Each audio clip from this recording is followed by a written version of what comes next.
1270년 강화도에서 진도로, 그리고 1271년 다시 제주도로 이어지는 삼별초의 이동은 단순한 퇴각이 아니었습니다. 이는 고려라는 국가 시스템이 개경환도를 선택하며 공식적으로 포기했던 해상 주권과 조운망을 무력을 통해 강제로 점유하려 했던 비정한 생존 전략이었습니다. 진도 용장성에서 발견되는 궁궐 중심의 성곽 배치와 제주 항파두리에서 출토되는 고려 본토 양식의 기와들은 이들이 섬을 기지로 삼아 또 다른 고려를 재건하려 했음을 보여주는 물리적 지표입니다. 몽골과 고려 연합군의 파상 공세 속에서 해상 보급로를 차단하며 버텼던 이들의 항전은 결국 거대 제국의 압도적인 물량 앞에 처참하게 붕괴되었습니다.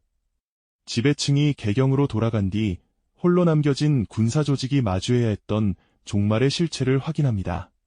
진도 용장성은 삼별초가 강화도를 떠나 새로운 거점으로 삼은 핵심 요새였습니다. 사료 고려사는 삼별초가 진도에 도착하자마자 궁궐을 짓고 전국의 조세미를 가로채며 독자적인 정부를 구성했다고 전합니다. 고고학적으로 용장성 유적은 일반적인 산성과 달리 계곡 전체를 감싸는 거대한 성벽과 그 중심부에 계단식으로 축조된 대규모 건물지를 포함하고 있습니다.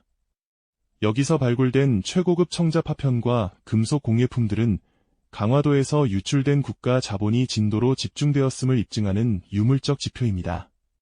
삼별초는 진도의 지리적 이점을 활용해 남해안의 해상물류를 통제함으로써 개경 정부의 경제적 기반을 위협했습니다. 하지만 1271년 몽골과 고려, 연합군의 대규모 상륙 작전으로 진도의 방어선은 무너졌습니다. 사료는 연합군이 수백 척의 함선을 세 방향으로 나누어 진도를 압박했으며 화공을 통해 성벽을 돌파했다고 기록합니다. 고고학적 조사 결과 용장성 건물지 곳곳에서 발견되는 집중적인 화재 흔적과 급박하게 파괴된 생활유구들은 당시의 전투가 얼마나 단시간에 치열하게 전개되었는지를 보여줍니다. 진도의 함락은 삼별초가 구축했던 해상 정부 시스템의 첫 번째 붕괴이자 자산과 인력이 제주도로 강제로 이동하게 되는 결정적인 계기가 되었습니다. 마지막 거점인 제주 항파두리 항목 유적은 항전의 종착역이자 가장 비정한 방어 수치를 보여주는 장소입니다. 삼별초는 제주도의 거친 지형을 활용하여 토성과 석성을 중첩하여 쌓았습니다. 고고학적으로 항파두리 외성은 둘레가 6km에 달하는 거대한 규모로 짧은 시간 안에 막대한 노동력이 투입되었음을 시사합니다. 성 내부에서 발견되는 대규모 군사막사와 저장시설들은 제주도 전체를 군사기지화하여 장기 봉쇄에 대비했음을 보여주는 물리적 흔적입니다. 그러나 섬이라는 고립된 공간에서의 항전은 외부로부터의 보급이 끊기는 순간 생존의 임계점에 도달할 수밖에 없었습니다. 1273년 제주도 상륙작전은 몽골 제국이 동원할 수 있는 수전 역량의 정점을 보여주었습니다. 사료원사와 고려사를 대조해보면 연합군은 10,000명 이상의 병력과 함선을 동원하여 제주도 북쪽 해안을 타격했습니다. 고고학적으로 항파두리 성벽 바깥에서 발견되는 수많은 화살촉과 성문에 파괴된 유구는 연합군의 공격이 특정 지점에 집중되었음을 보여줍니다. 삼별초의 지휘관 김통정과 잔존 세력은 성을 버리고 인근 한라산 자락으로 몸을 숨겼으나 결국 제국의 추격 데이터망을 벗어나지 못하고 전멸했습니다. 이들의 붕괴는 고려가 지녔던 독자적인 군사 조직의 완전한 소멸을 의미했습니다. 삼별초의 붕괴 이후 제주도는 몽골의 직속 관리기구인 탐라총관부가 설치되며 고려의 행정권에서 분리되는 비정한 결과를 맞이합니다. 고고학적으로 이 시기 제주도 유적에서 발견되는 몽골식 기와와 가축 사육 관련 유구들은 제주도가 몽골의 목마장으로 재편되었음을 증명하는 지표입니다. 삼별초가 지키고자 했던 것은 자신들의 권력이었으나 그 대가는 제주도라는 영토의 주권 훼손과 지역민들의 극심한 고통으로 돌아왔습니다. 항쟁이 남긴 것은 영광스러운 기록이 아니라 거대 제국의 질서에 저항했을 때 지불해야 하는 물리적 파괴와 수탈의 흔적이었습니다. 이 영상에서 확인되는 삼별초의 궤적은 고려라는 제국이 두 갈래로 나뉘어 서로를 공격해야 했던 비극의 기록입니다. 강화도에서 시작된 항전의 불씨는 제주도 항파두리에 무너진 토벽 사이로 사라졌습니다. 고고학적 층위에서 관찰되는 13세기 후반의 거친 파괴 지층은 시스템을 거부하고 섬으로 숨어들었던 이들이 마주한 비정한 결말을 가감없이 증언하고 있습니다. 이제 고려의 저항은 끝났고 남은 것은 가해자의 동반자가 되어 또 다른 전쟁을 준비해야 하는 냉혹한 현실뿐입니다. 진도 용장성은 강화도를 떠난 삼별초가 새로운 거점으로 삼은 핵심 요새였습니다. 사료 고려사는 삼별초가 진도에 도착하자마자 승화후 온을왕으로 추대하고 관직을 수여하며 개경 정부에 맞서는 독자적인 행정기구를 갖추었음을 기록합니다. 고고학적으로 용장성 유적은 산줄기의 경사면을 계단식으로 깎아 만든 대규모 건물터들을 통해 이러한 기록을 뒷받침합니다. 일반적인 방어용 산성과 달리 이곳의 중심 건물지는 개경 만월대의 궁궐 배치와 유사한 구조를 띠고 있으며 이는 삼별초가 진도를 단순한 피난처가 아닌 정통성을 가진 새로운 수도로 상정했음을 보여주는 유물적 지표입니다. 성 내부에서 출토된 유물들은 당시 진도의 경제적 자립도가 상당했음을 시사합니다. 사료는 삼별초가 남해안의 조울로를 장악하여 전국의 세수를 가로채고 일본 및 송나라와 독자적인 외교 노선을 구축하려 시도했음을 전합니다. 고고학적으로 용장성 일대에서 발견되는 다량의 고급 상감청자와 은재 장신구들은 강화도에서 옮겨온 자본이 이곳에서 다시 유통되었음을 증명합니다. 특히 성벽 바깥의 해안가 유적에서 확인되는 선박 수리시설과 대규모 저장 창고의 흔적들은 삼별초가 강력한 해군력을 바탕으로 서남해안의 물류망을 완전히 통제했음을 보여주는 물리적 증거입니다. 1271년 몽골과 고려, 연합군의 파상 공세는 진도의 화려한 실험을 종결시켰습니다. 사료 원사와 고려사는 연합군이 수백 척의 함선을 세 방향으로 전개하여 진도의 해안 방어선을 무력화하고 용장성을 포위하여 화공을 퍼부었다고 기록합니다. 고고학적 조사 결과 용장성 건물의 주춧돌 주변에서 발견되는 두꺼운 재층과 시커멓게 탄 석갈의 파편들은 당시 성 전체가 거대한 불길에 휩싸였음을 실증합니다. 급작스러운 함락의 흔적은 건물 내부에 그대로 남겨진 조리도구와 일상용품들을 통해 더욱 구체화되는데 이는 지배층이 가산을 챙길 틈도 없이 제주도로 도주해야 했던 긴박한 상황을 가리킵니다. 진도를 잃은 삼별초가 마지막 생존을 위해 선택한 제주 항파두리는 고립된 섬의 지형을 극단적으로 활용한 요새였습니다. 사료는 김통정이 이끄는 잔여 세력이 제주도의 험한 해안선을 방어막 사마토성과 석성을 중첩하여 쌓고 장기 항전을 준비했음을 기록합니다. 고고학적으로 항파두리 항목 유적은 외성과 내성으로 구분된 견고한 이중 성벽 구조를 보여줍니다. 특히 외성은 흙을 겹겹이 쌓아 올린 토성으로 그 너비와 높이가 당시 제주도의 가용 노동력을 고려할 때 상당한 규모입니다. 성 내부에서 발견되는 거대한 철제솥 유물과 군사 막사부지는 수천 명의 병력이 외부와 단절된 채 자급자족 체제를 유지하며 결전을 준비했음을 보여주는 유물적 지표입니다. 제주도의 지질적 특성은 삼별초에게 전략적 이점을 제공했으나 동시에 퇴로가 없는 함정이 되었습니다. 사료는 몽골군이 제주도 상륙을 위해 특수 제작된 소형 함선들을 동원했으며 바람과 조류를 이용해 성벽의 사각지대를 타격했음을 전합니다. 고고학적으로 항파두리 성벽 전면에서 출토되는 수많은 철제 화살촉과 돌포탄들은 연합군의 공격이 성의 취약한 지점에 집중되었음을 물리적으로 증명합니다.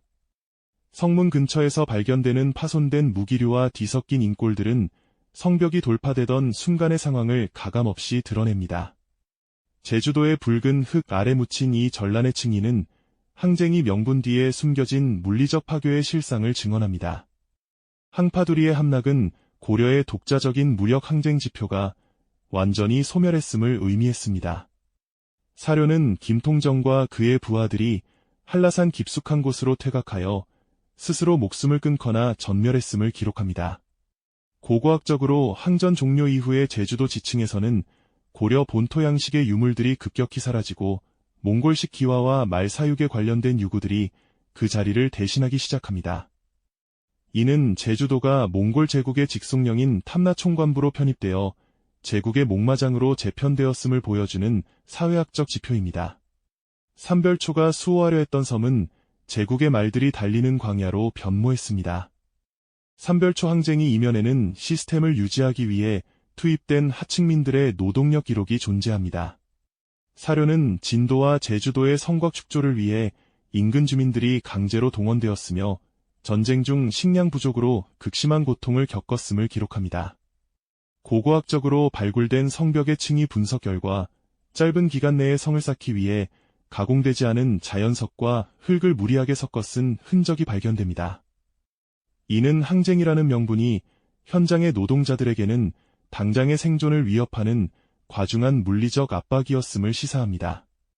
무너진 성벽 틈새를 메운 민초들의 고단한 흔적들은 기록되지 않은 항쟁의 가격을 보여줍니다. 강화도에서 시작된 항전의 불씨는 진도의 화염을 거쳐 제주도의 바닷속으로 사라졌습니다. 사료에 남은 항쟁의 기록은 치열했으나 고고학적 유구가 증언하는 것은 거대 제국의 질서에 저항한 대가로 지불된 국토의 황폐화와 주권의 상실입니다. 제주도의 무너진 토성은 특정 정치 집단의 몰락을 넘어 고려가 지녔던 독립적 군사 역량의 종말을 고하는 물리적 지표입니다.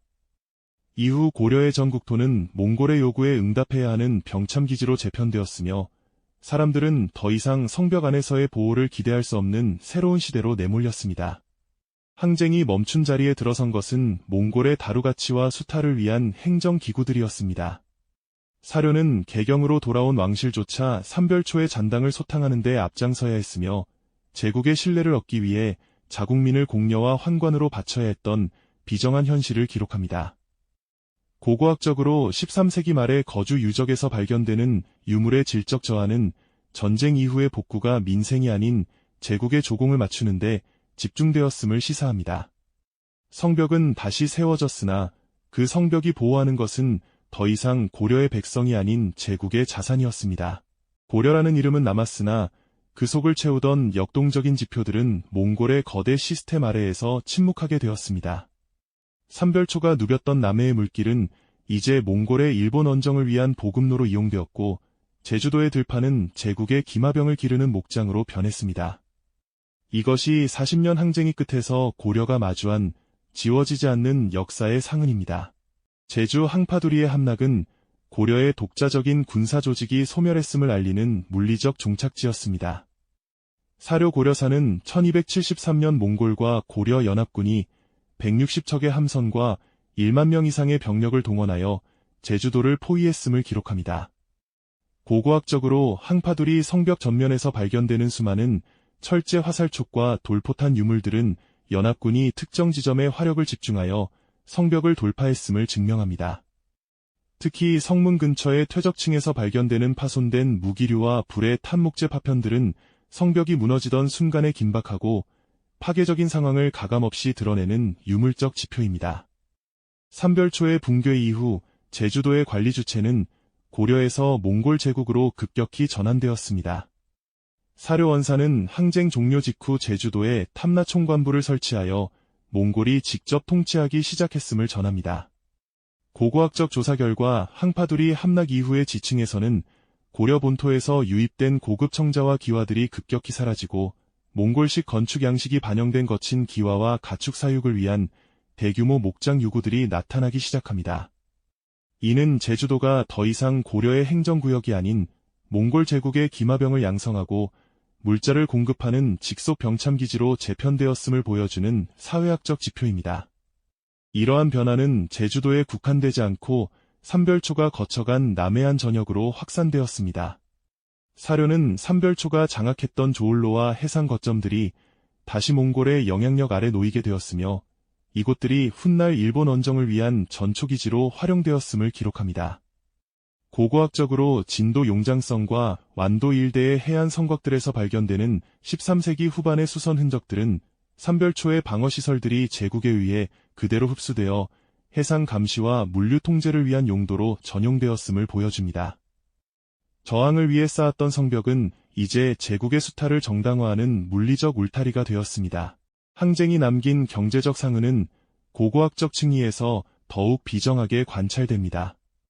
13세기 말 고려의 주거 유적에서 출토되는 도자기와 생활도구들은 이전 시기에 비해 제작 기법이 단순화되고 질이 떨어지는 양상을 보입니다. 사료에 기록된 국가 재정의 파탄과 인구 감소는 발굴 현장에서 발견되는 위축된 주거 공간과 조잡해진 부장품들을 통해 그 실체가 뒷받침됩니다. 오랜 기간 전 국토의 자원을 소모하며 이어진 항쟁은 고려라는 시스템 자체를 하향 평준화시켰으며 전란 이후의 복구 자금조차 몽골에 바쳐야 했던 곡물과 조공으로 전용되면서 백성들의 삶은 회복될 기회를 잃었습니다. 또한 사료는 개경으로 돌아온 고려 왕실이 삼별초의 잔당을 소탕하는 데 앞장섰으며 제국의 신뢰를 얻기 위해 자국민을 공려와 환관으로 바쳐야 했던 비정한 현실을 전합니다. 고고학적으로 이 시기 묘제 양식을 살펴보면 전통적인 고려식 양식의 몽골식 요소가 혼합된 독특한 지표들이 등장합니다. 이는 지배층의 의식구조가 몽골 제국의 질서 안으로 강제로 편입되었음을 보여주는 사회학적 증거입니다. 성벽 안에서 보호받던 고려인은 이제 사라졌고 오직 제국의 명령에 따라 움직이는 구성원들만이 남겨진 셈입니다. 강화도에서 시작된 불길은 진도의 화염을 거쳐 제주도의 바닷속으로 사라졌습니다. 사료에 남은 항쟁의 기록은 치열했을지 모르나 고고학적 유구가 증언하는 것은 거대 제국의 질서에 저항한 대가로 지불된 국토의 황폐화와 주권의 상실입니다. 제주도의 무너진 토성은 특정 정치 집단의 몰락을 넘어 고려가 지녔던 독립적인 군사 역량과 해상 통제권의 완전한 종말을 고하는 물리적 지표입니다. 이후 고려의 전 국토는 몽골의 요구에 실시간으로 응답해야 하는 거대한 기계의 부품처럼 작동하게 되었습니다. 삼별초가 누볐던 남해의 물길은 이제 몽골의 일본 원정을 위한 보급로로 이용되었고 제주도의 들판은 제국의 기마병을 기르는 목장으로 변했습니다. 이것이 40년 항쟁의 끝에서 고려가 마주한 지워지지 않는 역사의 상흔입니다. 사람들은 더 이상 성벽 안에서의 보호를 기대할 수 없는 시대로 내몰렸으며 국가라는 틀은 제국의 자원을 제공하기 위한 효율적인 수탈 창구로 재편되었습니다. 화려했던 제국의 자부심은 몽골의 말발굽알에서 먼지가 되어 흩어졌고 남겨진 이들은 가해자의 파트너가 되어야 하는 또 다른 비정한 역사의 장으로 끌려 들어갔습니다. 이 영상의 끝은 승전이나 영광이 아닌 붕괴된 성벽과 변질된 문화적 지표들입니다. 사료와 유구는 우리가 잃어버린 것이 단순히 한 군사 조직이 아니라 세계와 대등하게 마주하던 고려의 기상이었음을 말해주고 있습니다. 제주 항파두리의 붉은 흙 아래 묻힌 파편들은 다시는 돌아갈 수 없는 그 시절의 기록을 비정하게 품은 채 오늘날 우리에게 묻고 있습니다. 제국의 질서 아래서 홀로 선다는 것이 얼마나 무거운 무게를 견뎌야 하는 일인지를 말입니다. 40년의 항전이 끝난 후 개경으로 돌아온 고려는 겉모습부터 근본적인 변화를 겪게 됩니다. 사료 고려사는 국왕이 몽골의 사위가 되면서 왕실의 격이 낮아지고 관제 또한 충렬왕 시기를 기점으로 대폭 축소되었음을 기록합니다. 고고학적으로 이 시기 개경 만월대 궁궐터에서 발견되는 건축 부재들은 이전 시기에 장대하고 화려한 양식에서 벗어나 실용적이고 축소된 형태를 띠기 시작합니다. 이는 고려가 더 이상 독자적인 제국 체제를 유지하지 못하고 몽골 제국의 하부 단위로 편입되었음을 보여주는 물리적 지표입니다. 강화도에서 지켜내고자 했던 국가의 법통은 몽골의 거대 질서 속에서 그 색채를 잃어갔습니다. 가장 비정한 변화는 고려의 국토가 몽골의 또 다른 전쟁을 위한 병참기지로 전락했다는 사실입니다. 사료는 몽골이 일본을 정벌하기 위해 고려의 전함 건조와 군량미 조달을 강요했음을 상세히 전합니다. 1274년과 1281년 두 차례에 걸친 일본 원정을 위해 고려는 수만 명의 인력과 수백 척의 함선을 단기간에 투입해야 했습니다. 고고학적으로 전라남도 나주나 경상남도 창원 등 해안가 유적에서 발견되는 이 시기의 대규모 선박 제조 흔적과 철제 무기 생산 유구들은 당시 고려의 모든 산업 역량이 일본 원정이라는 단일 목표에 강제로 집중되었음을 증명합니다. 항쟁이 상흔이 채 가시기도 전에 사람들은 다시 전쟁의 도구로 동원되었습니다. 일본 원정에 동원된 고려의 자원 규모는 사료 원사에서도 확인될 만큼 압도적이었습니다. 900척에 달하는 전함을 건조하기 위해 전국에서 수천 그루의 소나무가 베어졌고 이는 고려의 산림 자원에 회복하기 힘든 타격을 입혔습니다. 고고학적으로 13세기 후반 지층에서 목재 건축물의 질이 급격히 떨어지고 화목용수대 산출량이 변동하는 양상은 이러한 급격한 환경 변화와 자원 수탈을 뒷받침합니다. 강화도 수성 시기에는 내부 자원을 보존하려 애썼으나 몽골의 동반자가 된 이후에는 제국의 요구에 따라 모든 자산을 소모해야 하는 처지에 놓였습니다. 이 시기 고려 사회 내부에 침투한 몽골 풍습 또한 고고학적 지표로 확인됩니다. 사료는 지배층을 중심으로 변발과 호복이 일상화되었으며 몽골어가 관청에서 사용되었음을 기록합니다. 무덤 유적에서 출토되는 고려 후기의 장신구들은 몽골식 기법이 혼합된 금속 공예의 특징을 보여주는데, 이는 단순한 유행을 넘어 지배구조의 수직적 통합이 의식주 전반에 걸쳐 완성되었음을 의미합니다. 항쟁 시기 산성에서 몽골군을 향해 화살을 날리던 이들의 후손들은 이제 몽골의 관직을 얻고 몽골의 옷을 입으며 제국의 일원으로 살아남는 길을 택했습니다. 전쟁의 종결은 육지의 생산력 회복을 가져왔으나 그 결실은 고려의 자산으로 온전히 남지 못했습니다. 몽골은 고려의 다루가치라는 감찰관을 파견하여 행정과 재정을 감시했고 막대한 양의 금과 은, 매, 그리고 공료를 요구했습니다. 사료에 기록된 공료의 슬픈 기록들은 당시 고려 가정들이 겪어야 했던 인적 수탈의 비정함을 고스란히 담고 있습니다. 고고학적으로 이 시기 민가 유적에서 발견되는 위축된 가계 지표들은 국가의 부가 외부로 유출되면서 일반 구성원들의 삶의 질이 개선되지 못했음을 시사합니다. 항쟁은 끝났으나 수탈은 법과 제도의 이름으로 정교해졌습니다. 강화도와 산성에서 버틴 40년은 고려라는 이름을 지켜냈으나 그 대가로 내부 시스템은 완전히 해체되어 몽골의 부속품으로 재편되었습니다. 한반도의 사냐에 쌓인 화재 지층과 제주도, 항파두리에 무너진 성벽은 고려가 치러야 했던 항쟁이 가격을 묵묵히 증언하고 있습니다.